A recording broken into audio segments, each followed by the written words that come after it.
Hello friends, I welcome you the free course which I have started for Indian economy, and here I am doing it for the prelims part. Alright, तो हम यहाँ पर क्या करेंगे, हम topic wise analysis करेंगे previous year prelims questions का। तो हम क्या करेंगे, सारे प्रीवियस क्वेश्चंस भी कर लेंगे स्टार्टिंग फ्रॉम 2011 टू 2020। पिछले 10 साल के क्वेश्चंस को हम लोग कवरेज करेंगे। एलिमिनेशन टेक्निक के ऊपर हम फोकस करेंगे कि कैसे कुछ चीज़ों को हम निकाल सकते हैं, और मैं आपको बताऊंगा किन एरियाज के ऊपर भी फोकस करना है। ठीक है, ये मैं हूं अमन सोनी, मेरा 10 साल का टीचिंग एक्सपीरियंस है, एंड रिसेंटली मेरी बुक भी आई है इंडियन इकोनॉमी के ऊपर, जिसको आप अमेजोन पे खरीद भी सकते हैं और जिसके अमेजोन पे बहुत अच्छे रिव्यूज भी हैं। आप मेरे को फॉलो कर सकते हैं मेरे टेलीग्राम चैनल, फेसबुक पेज और यूट्यूब पेज पे, यूट्यूब चैनल पे सबके सब एक ही नाम से हैं, Indian economy by Aman Soni. तो अभी हम लोग क्वेश्चन डिस्कस करते हैं, और आज हम डिस्कस कर रहे हैं टैक्सेशन चैप्टर से। तो हम क्वेश्चन तो डिस्कस कर रहे हैं 2011 से 2020 तक, बट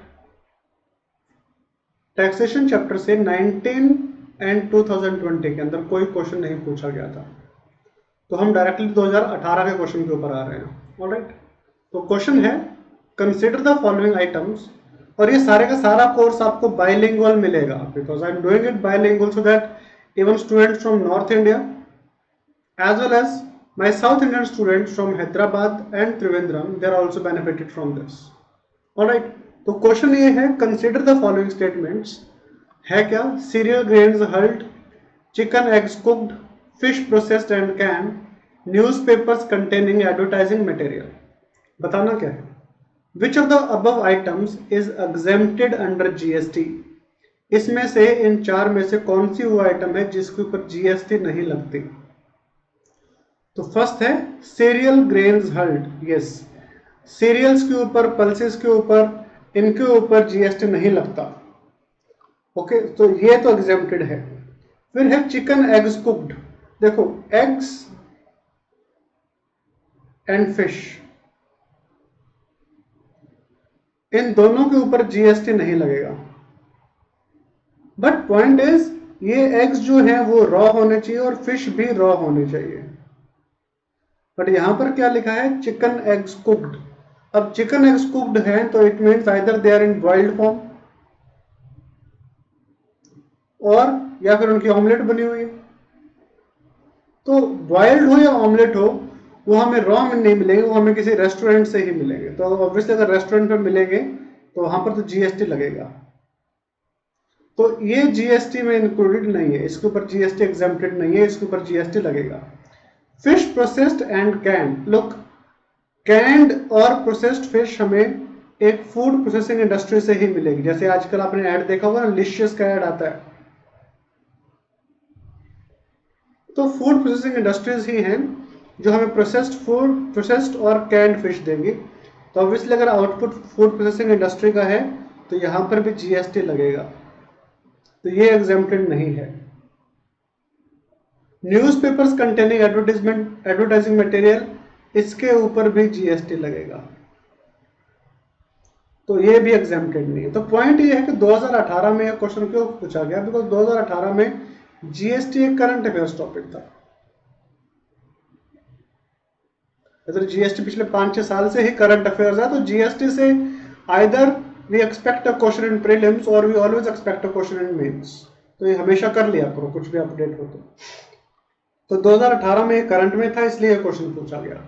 ऑलराइट, तो क्वेश्चन का है किसके ऊपर जीएसटी नहीं लगेगा, सिर्फ फर्स्ट के ऊपर जीएसटी नहीं लगेगा। Answer is A only. Okay, आगे क्वेश्चन पे चलते हैं। Then is with reference to India's decision to levy an equalization tax of 6% on online advertisement services offered by non-resident entities। अब नॉन रेजिडेंट एंटिटीज कौन है, Facebook, Google, because यहां पर हम बात कर रहे हैं ऑनलाइन एडवर्टाइजमेंट सर्विसेज की। तो आपने फेसबुक पे एड्स देखे होंगे, एफबी स्पॉन्सर्ड करके जो आता है, एफबी एड्स रहता है, गूगल एड्स रहता है। तो ये बेसिकली ऑनलाइन एडवर्टाइजमेंट सर्विसेज देते हैं और ये कौन है, they are basically non resident entities. Alright, तो इंडिया ने क्या किया है, इंडिया ने जो भी नॉन रेजिडेंट एंटिटीज है इनके थ्रू अगर एडवर्टाइजमेंट हम देते हैं तो एक इक्वलाइजेशन टैक्स में लगता है 6% का। तो हमें ये बताना है उस इक्वलाइजेशन टैक्स के बारे में कि कौन सी स्टेटमेंट सही है, कौन सी स्टेटमेंट गलत है। तो क्वेश्चन क्या है, it is introduced as part of income tax act. नहीं, ये इनकम टैक्स एक्ट के अंदर नहीं आता है, it is separate. And non resident entities that offer advertisement services in India can claim a tax credit in their home country under the double taxation avoidance agreement.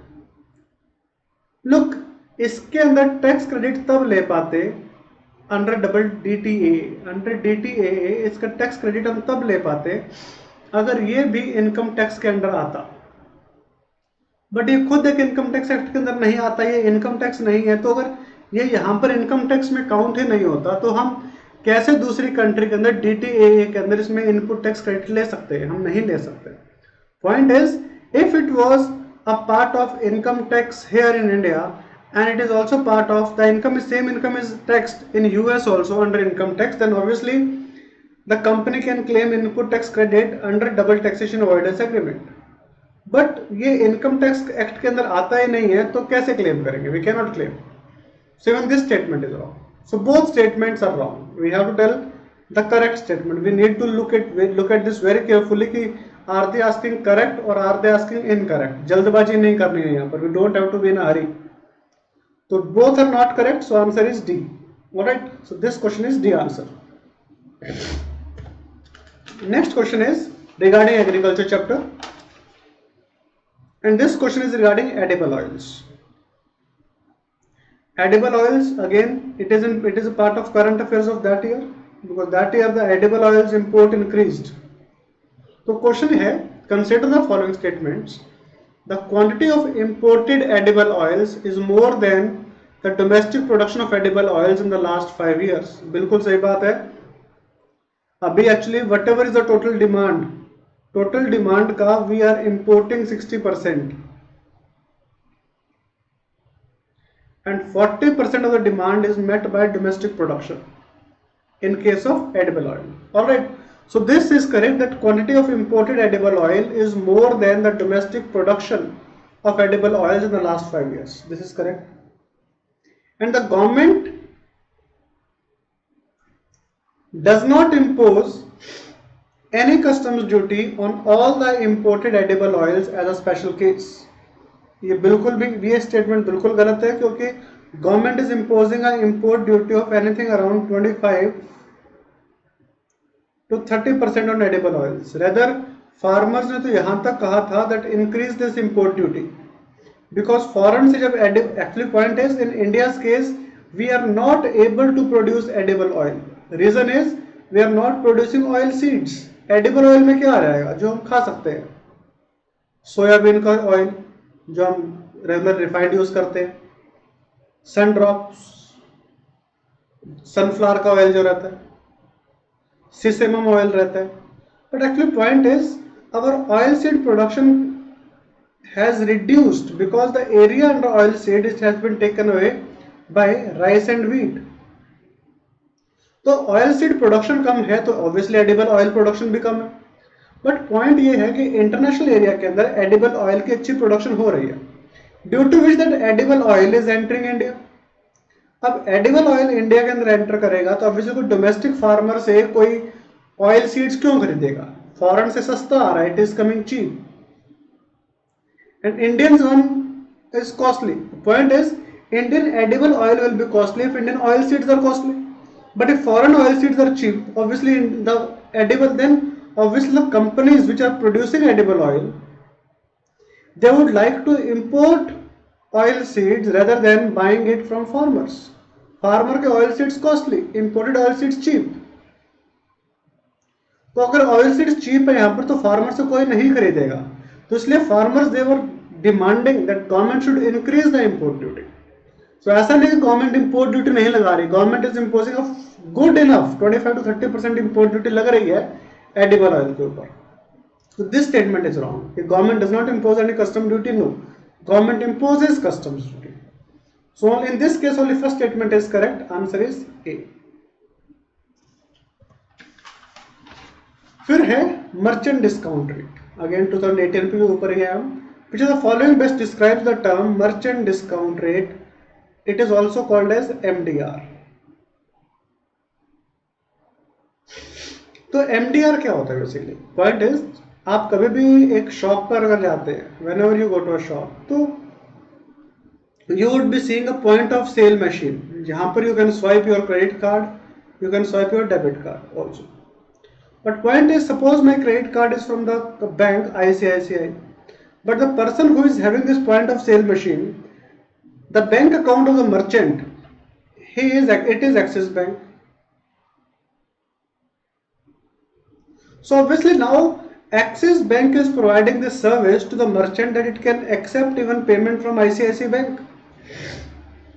So therefore this bank, it will charge a certain amount. It will impose a certain charge on the merchant. So merchant will pay certain charge to the bank because it is accepting payment through credit card or debit card. So which one of the following best describes the term merchant discount rate sometimes seen in the news? Answer is C, जहां पर लिखा है कि the charge of a merchant, charge to a merchant by a bank for accepting payments from his customers through bank's debit card. Debit card के अलावा it's also through credit card. Alright, that is MDR. Answer is C. Then is 2018 question we have completed. Now we move to 2017 question. Again क्या बोला मैं कि GST उस time भी current affairs था, तो हमें बताना है which are the most likely advantages. Likely है, हो सकता है, हो भी सकता है, नहीं भी हो सकता. Most likely advantages of implementing goods and services tax. First option है it will replace multiple taxes collected by multiple authorities. Yes, ये क्या करेगा, ये सेंट्रल सेल्स टैक्स को रिप्लेस कर देगा जो अभी सेंट्रल गवर्नमेंट लगाती है. It will replace service tax which is also imposed by central government. It will replace VAT which is imposed by state government. तो yes, it will replace multiple taxes collected by multiple authorities and will thus create a single market in India. Yes, India में एक single market create हो जाएगी and there will not be a fragmented market.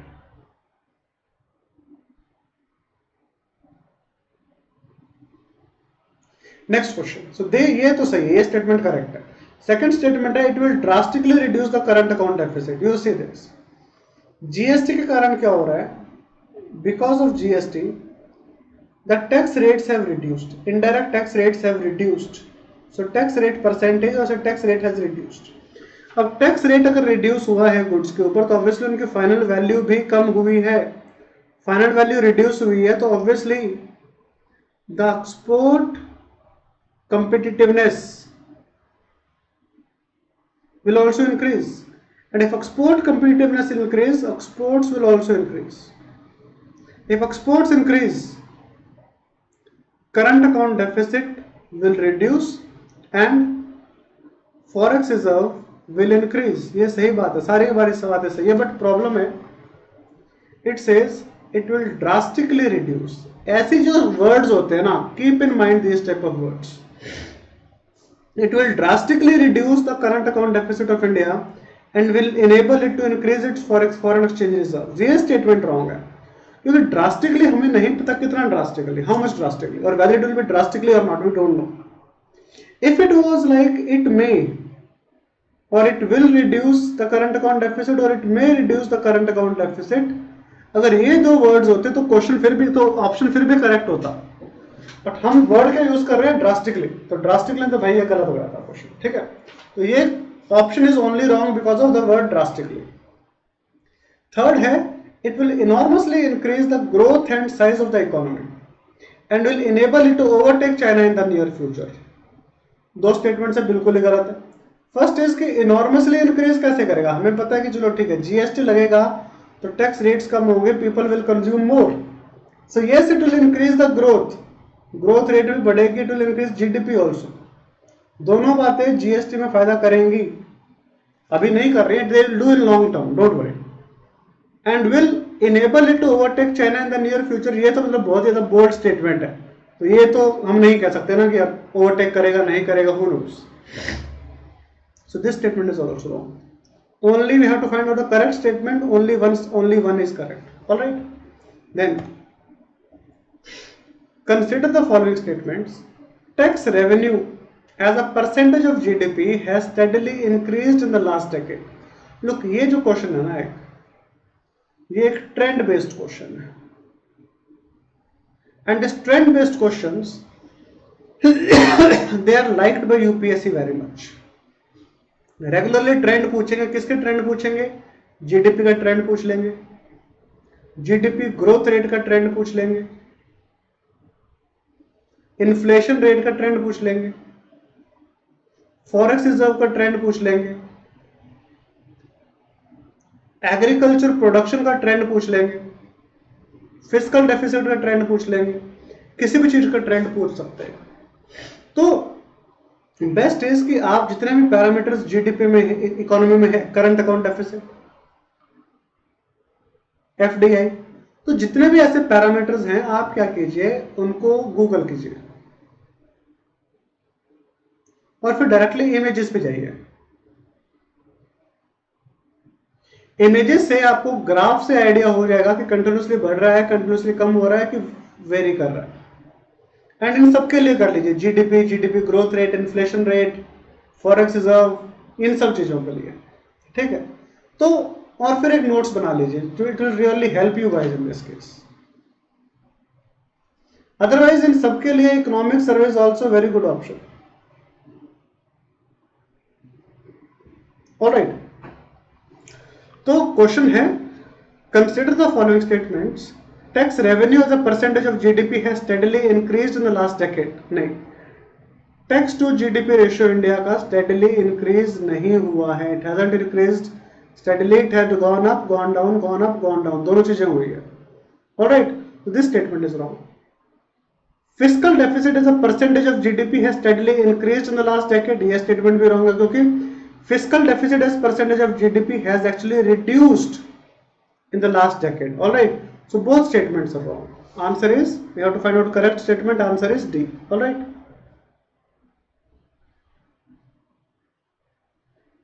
Then next question, 2016 का question आ जाते हैं हम 2016 के ऊपर.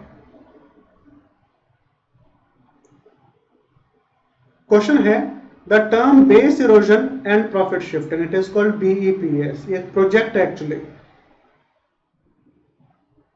ये प्रोजेक्ट है OECD कंट्रीज का एंड डेवलप्ड कंट्रीज का, so that they can counter money laundering and they can counter black money. Alright, तो ये किस लिए यूज हो रहा है? It is basically use, it is used in the context of curbing of tax evasions by MNCs. MNCs क्या करेंगे? They'll set up shell companies, and then through various techniques like transfer pricing, like hawala, they'll reduce their tax liability. So it is method of tax evasion. So multi MNCs tax evasion करती हैं, उसको counter करने के लिए countries BEPS project लेके आई हैं. ठीक है, so it has been brought, it is in the context of curbing of tax evasion by MNCs. all right, next question पे आते हैं, 2015 के ऊपर आते हैं. ठीक है, there has been a persistent deficit budget year after year. Which of the following actions can be taken by the government to reduce the deficit? So ultimately point ये है कि how can we reduce fiscal deficit? Fiscal deficit reduce कैसे होगा? Fiscal deficit can be reduced either by increasing the receipts और it can be reduced by reducing the expenditure. तो first is reducing revenue expenditure. Yes, it will help. Introducing new welfare schemes, नहीं, ये तो actually expenditure बढ़ा देगा. So this is not the right answer. Rationalising subsidies, yes, we have to do better targeting. The people who do not need subsidy, we should not provide them. We should go for better targeting of subsidies. This topic is a very big hit for UPSC. Fiscal deficit, revenue expenditure, revenue receipts, capital expenditure, capital receipts, ये चारों अच्छे से याद कर लेना, ठीक है। This topic is like by UPSC. Expending industries, no expending industries से तो कैसे होगा, how can government fiscal deficit reduce, because expending industries अगर गवर्नमेंट सेटअप करेगी तो गवर्नमेंट का कैपिटल एक्सपेंडिचर बढ़ेगा, वो पॉसिबल नहीं है। कैपिटल एक्सपेंडिचर बढ़ेगा तो फिस्कल डेफिसिट इंक्रीज होगा उससे। एंड प्राइवेट सेटअप में प्राइवेट इंडस्ट्रीज सेटअप इंक्रीज होती है, तो how will it help government in reducing fiscal deficit, we cannot tell. All right, so first and three statement are correct. All right, our answer is 1 and 3 only. All right, आगे चलते हैं हम लोग अभी। a decrease in tax to GDP ratio, देखो आपके सामने 2 बार ये टॉपिक आ गया है, टैक्स टू जीडीपी रेशियो। तो ये टॉपिक आप अच्छे से कर लेना कि टैक्स टू जीडीपी रेशियो क्या है। ये मेरी बुक में अच्छे से दे रखा है, आप चेक कर लेना टैक्स टू जीडीपी रेशियो क्या है। ओके, तो क्वेश्चन है, a decrease in tax to GDP ratio of country indicates which of the following, slowing economic growth rate. जरूरी नहीं है, look tax to GDP ratio मतलब कि पहले टैक्स टू जीडीपी रेशियो था, से जीडीपी सपोज अपने 100 थी और अपना टैक्स था 6 रुपए, तो ये कितना हो गया 6%। Tax to GDP ratio 6%, right. It's quite possible कि भाई ये बन जाए 110 और ये बन जाए 6.4, तो now this tax to GDP ratio is actually less than 6%। अगर 110 का 6% would be 6.6, so if tax collection is 6.6, GDP is 100, तो 6.6 by 110 would give us a GDP ratio, tax to GDP ratio of 6%। But ये 6.4 है तो tax to GDP ratio तो 6% से कम हो गया। तो decrease in tax to GDP ratio indicates which of the following, slowing economic growth rate. कोई जरूरी नहीं है, यहां पर देखो GDP has actually increased, it is just that the growth rate of taxes is less than the growth rate of GDP, बस ये बता रहा है, ठीक है ना। ये किसी भी कारण हो सकता है टैक्स बेस कम हो गया, हो सकता है टैक्स रेट भी कम हो गया, there can be any reason for this. तो भाई ये स्टेटमेंट तो रॉन्ग है। Less equitable distribution of national income, देखो जीडीपी जो है ना, एंड देन से tax to GDP ratio and tax also, all of them are quantitative terms। GDP से हम ये नहीं बता सकते कि देश में इक्वालिटी कितनी है, how much equal distribution is there, we just cannot tell. So this statement that it shows less equitable distribution of national income, just cannot tell it, ऐसा पॉसिबल नहीं है। हम नहीं कह सकते कि हाँ टैक्स टू जीडीपी रेशियो कम हो रहा है तो देश के अंदर इक्विटेबल डिस्ट्रीब्यूशन कम हो रही है, जरूरी नहीं है, हो सकता हो भी रही हो, ठीक है। तो टैक्स टू जीडीपी रेशियो तो इन 2 सर्कमस्टेंस में ही कम होगा, तो ये स्टेटमेंट भी गलत है। तो करेक्ट स्टेटमेंट कोई है, कौन सी है, कोई भी नहीं है भाई। आगे चलते हैं, 2012 का क्वेश्चन करते हैं। Under which of the following circumstances may capital gains arise. Look capital gain कब होता है, when I buy something at less price and sell at higher price. तो उस केस के अंदर कैपिटल गेन होता है। तो when there is an increase in the sale of product, जरूरी सेल इंक्रीज हो रही है तो हो सकता है the selling price has reduced, then the sale is increasing. So no, अगर सेल बढ़ रही है तो जरूरी नहीं कि कैपिटल गेन भी हो। Then when there is a natural increase in the value of the property owned, obviously if I bought a property for lesser value and now the value of property is high, obviously I have a chance of getting capital gain if I sell it at a higher price. So if I sell it at a higher price, then only capital gain can happen. तो वही तो question है यहाँ पर, which of the following circumstances may मतलब कि अगर मैं सेल करूंगा तो कैपिटल गेन हो सकता है। ऑलराइट, तो ये तो आंसर है। when you purchase a painting and there is a growth in its value due to increase in its popularity, obviously इस केस के अंदर भी I can sell it at a higher price. तो इस केस के अंदर भी कैपिटल गेन हो सकता है. तो answer is 2 and 3. Alright, next question. Which of the following measures would result in an increase in money supply in the economy? किस केस के अंदर मनी सप्लाई बढ़ेगी? Purchase of government securities from the public by the central bank. अगर RBI public से government securities purchase करेगा तो obviously it will lead to infusion of liquidity in the market. लोगों को पैसा दिया जाएगा. ऑलराइट, बिकॉज गवर्नमेंट सिक्योरिटीज के बदले पैसे तो देने पड़ेंगे ना. तो yes, this will increase the money supply. Deposit of currency in commercial bank by the public. तो अगर यही आदमी if he goes and deposits money in the bank, then obviously money in circulation will come down. He'll have less money to buy things. When he have less money to buy things, money in circulation, liquidity market में कम हो जाएगा. So yes, money supply will reduce. So deposit of currency in commercial bank, it will actually reduce it. तो ये तो नहीं है, पहला था, ये नहीं है. Borrowing by the government from central bank, yes. अगर गवर्नमेंट आरबीआई से कुछ पैसा लेगी तो ऑब्वियसली गवर्नमेंट उस पैसे को लेकर क्या करेगी? गवर्नमेंट उसको खर्च ही करेगी, right? Government will spend on public, either infrastructure create कर देगी और सब्सिडीज दे देगी और सैलरीज दे देगी, whatever. But it will surely increase the money supply in the economy. This will help. Sale of government securities to public by central bank. Sale तो इसके opposite हो गया ना, कि अगर आरबीआई सेल कर रहा है गवर्नमेंट सिक्योरिटीज तो in return it is taking money. तो इससे तो मनी सप्लाई कम हो रही है, right? So this won't do. So answer is 1 and 3 only. Next question 2011 के ऊपर आ गए हम लोग. Which of the following is not a feature of value added tax? Not a feature. First is it is a multi point destination based system of taxation. Yes, VAT is imposed on every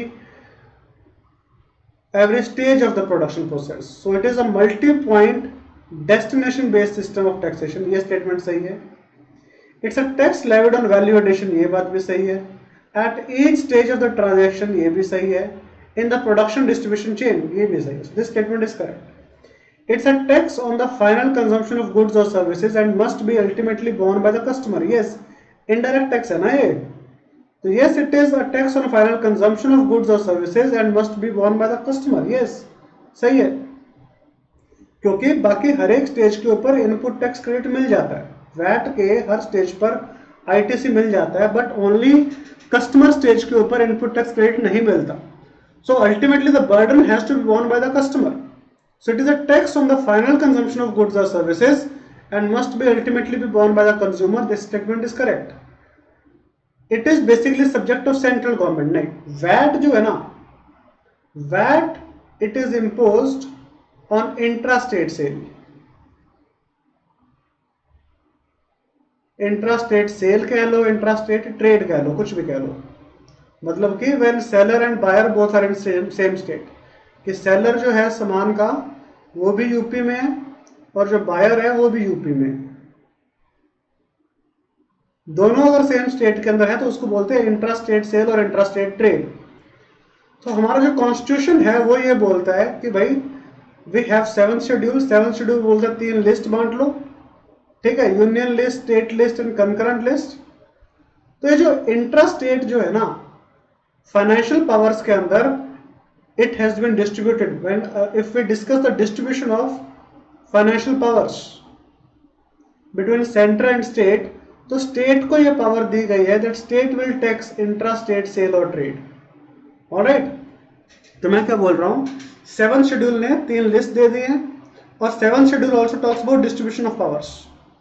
तो distribution of powers में क्या हो रहा है कि अभी distribution of, अगर मैं फाइनेंशियल पावर्स की बात ना करूं तो स्टेट को रिस्पॉन्सिबिलिटी दी गई है इंट्रा स्टेट सेल को टैक्स करने के लिए. तो वैट जो है वो इंट्रा स्टेट सेल के ऊपर लगता है. तो basically it is a subject of state government, not central government.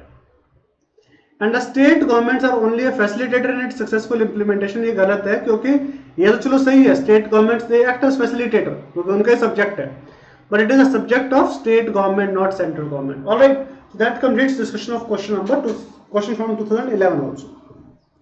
तो ये तो देखिए अभी तक मैंने डिस्कस किया प्रीवियस ईयर प्रीलिम्स क्वेश्चंस, और मैं आगे भी करता रहूंगा।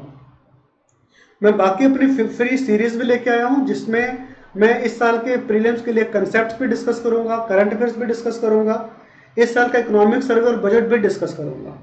बट जो बच्चे जिन लोगों ने अभी ज्वाइन किया है, जो बिगिनर्स हैं, अगर वो मेरा कंप्लीट कोर्स लेना चाहते हैं इन डिटेल, तो वो मोबिशाला ऐप डाउनलोड कर सकते हैं, और वहां पर मेरा institute code IEAS Indian economy by Aman Soni 2021 use कर सकते हैं, और आप लोग मेरा कंप्लीट कोर्स परचेज कर सकते हैं।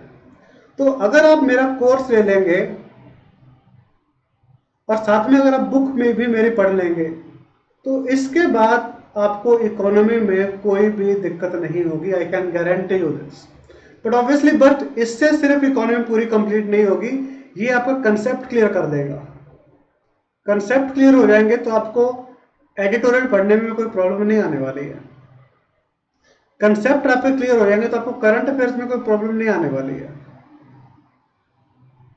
ठीक है, और सारे क्वेश्चन जनरली हमने देखा ही है कि करंट अफेयर से ही पूछे जा रहे हैं। ठीक है, तो करंट अफेयर्स तो तब समझ में आएंगे ना जब आपकी फाउंडेशन अच्छी है। तो अगर आप सिर्फ बुक पढ़ेंगे, तो अगर आपने मेरा कोर्स अटेंड कर रखा है या फिर कहीं और से पढ़ रखा है आपने इकोनॉमिक्स, तो आपके लिए बुक बहुत अच्छी है। बट कई बार क्या होता है, बुक्स में चीजें समझ में नहीं आती हैं, तो आई वुड सजेस्ट कि आप मेरा कोर्स परचेज कर लीजिए, बुक भी साथ में परचेज कर लीजिए, दोनों साथ में पढ़ेंगे तो आपको इकोनॉमिक्स में बहुत फायदा होगा। ठीक है, आने वाले दिनों में मैं national income, fiscal policy, monetary policy, इन सबके डिस्कस करता रहूंगा। आज के लिए बस इतना ही। ठीक है, थैंक यू बच्चों, थैंक यू, बाय।